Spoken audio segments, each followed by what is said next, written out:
and his story when he told me about how his parents responded to his wrongdoing, and his parents would just cry and say, Edward, you're better than this. You're better than this. No screaming, no shouting. His whole life growing up, just parents who would have a broken heart and who would weep. He was changed not by the anger, not by the annoyance, not by the irritation of his parents. He was changed by their tears.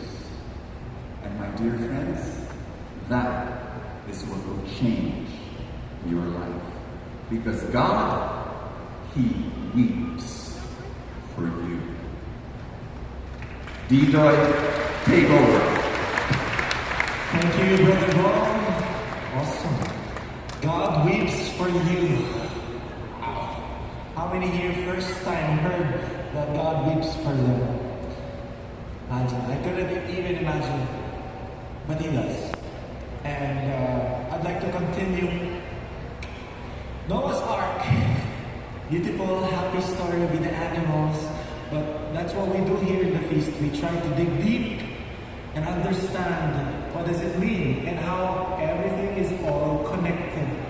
And so this Noah's Ark story is not the only great flood story in the cultures of the world. There were many, and one example is the epic of Atharhasis. In the ancient culture, there were many origin stories. So it tells of a hero, just to give an example and relate it later. An example, it tells of a hero in this epic that who was saved. This is a hero who was saved from a flood by building a boat. Okay, it sounds similar, but in this story, it was one of their gods who wiped out humanity with the flood. Not because people were bad, but because people got too many and too noisy. It sounds like one of the gods got annoyed, threw a tantrum, and I'll just wipe everything and restart again or whatsoever. That's not our God. That's not who He is. The ancient cultures are many, and the authors of the Genesis story knew the readers were familiar with this, and the different flood legends. And Noah's story is telling us that Yahweh, God, is different from all the other gods in that ancient culture. God doesn't destroy just because He wants to. We destroy ourselves. It's not because God is wrathful and He's in a bad mood. Noah's story was people got so bad that we are beyond. We turned it upside down, and when in the Noah's story, when God sees His children destroy each other and themselves, He doesn't just go out on a rampage and just kill everybody and just bala kayo dyan. Hindi ganun siguro. The fact that there is a number into it. Do you remember how many days? You don't remember? 40. It means that we have a calculating God. He has a calculated move on how we do this. So let me answer this question. Some people would think, God is so cruel. Is God really cruel? Because they go to different verses. So let me go to Genesis 6, verse 7. And it says, and the Lord said, if you can read it with me, I will wipe this human race I have created from the face of the earth. Yes, and I will destroy every living thing, all the people, the large animals, the small animals that move along the ground, and even the birds of the sky. I am sorry I ever made them, but Noah found and some people would think that this line, this verse, is all that it takes to say that God is a mass murderer and He is a very cruel God. Wait. That's why we're teaching it here in the feast. How could a loving God become that cruel? Well, He's not.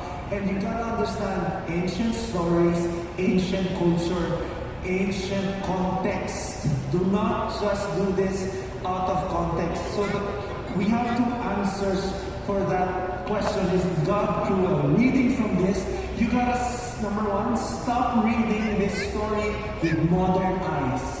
Because this was written in ancient culture. These are ancient texts. So we cannot apply our modern understanding in the ancient culture and ancient text. Secondly, stop reading it literally.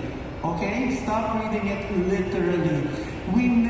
The authors never meant this to be read literally. And again, ancient culture, ancient authors, ancient categories, ancient context.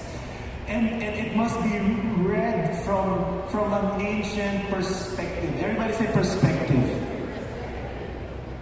One example. Modern people don't like the word judgment. Yes? If someone passes a judgment, or if you felt that you are judged, it's usually in the negative context, correct? Judger ka. Oy, na-judge ako doon. But you gotta understand, in the ancient culture, to us, it's negative, it's punitive, unfair, and cruel. But in the ancient culture, judgment is actually good because they believe that the judge is good. You get that? So that is a context that we need to understand. They saw God's judgment as very good because the judge is very good. I hope you're getting it. Say, I get it. So let's continue reading from chapter 6, verse 8 to 9. But Noah found favor with the Lord. Are you there? And this is the account of Noah and his family.